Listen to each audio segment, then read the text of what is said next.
Good morning and welcome to Howard Palmer Gardens. My name is Rob and I am the Buildings and Grounds Officer for Woking Town Council, and in conjunction with our Bloom volunteers and the Bloom Committee, we are trying to re-establish Howard Palmer Gardens as a focal point for residents and users of the town centre to come and enjoy a peaceful haven.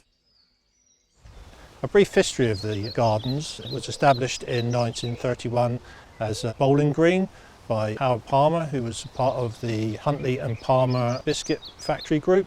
In the 1960s, the bowling green fell into disrepair and was bequeathed to the town council in 1968. One of the focal points of the gardens is the sundial, which was developed by Embrook School, and that was laid in 1995. Over the last few years, unfortunately, the gardens has been used for some antisocial behaviour, and we've taken measures to try and reduce that. And in that, we've reduced hedgerows and many of the thicker parts of vegetation to try and open up the park and make it a more friendly place. To supplement that, we've engaged in some serious planting of new flower beds, pollinator plants and the like, which will hopefully increase the desire for people to come and use the area. Since the volunteers have been coming here, the park feels a safer place to be, and indeed the incidents of vandalism have reduced. I'm David Kilding. I'm lived in Wokingham for something like 30 plus years now.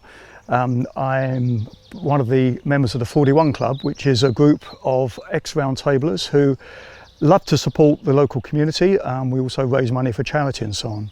The reason we got involved with Wokingham and Bloom is that we very much like to support community projects, but especially ones which, support our environment and actually improve the green spaces that we have around Wokingham. Certainly Wokingham is, becoming increasingly crowded with houses and so on. So we really, we feel that we should help in any way we can. Wokingham in Bloom is one of those fantastic organisations that bring together other volunteers and other supporters. We link up with other groups such as the Cockpit Path Community Garden and the Link to Nature project. In this way we're able to share ideas and indeed even plants. So here in Howard Palmer Park we're also making sure that we keep the freshly planted flowers in the pollinator bed watered. Obviously these plants have been especially put in to support the wildlife in the area, the bees and all the insects that will help not just here, but obviously they'll go off and pollinate in other places as well. Keith is our latest recruit, who is abounding with enthusiasm to redevelop the park, and he is providing much needed assistance in terms of weeding flower beds, planting, and he's providing all the other volunteers with inspiration. I enjoy volunteering. I enjoy the camaraderie of colleagues, leaning on the rope, helping the community, and it's always self-rewarding.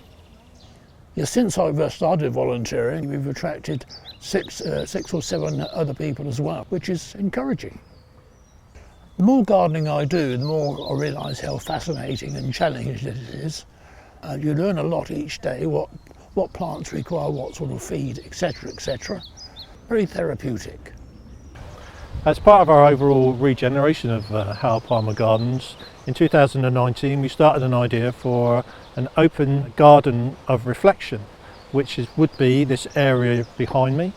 We've instigated some project management by local landscape companies, and one of those is Susanna, who's a lead volunteer for Langborough Community Garden. Some of her ideas from there will come into this design as well. We also this year hopefully are going to support the work that's going on in Elmsfield with the planting of sunflowers.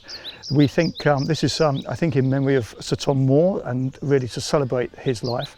And it'd be wonderful to have that splash of colour in the lovely Elmsfield Park, which has been developed right in the centre of town here.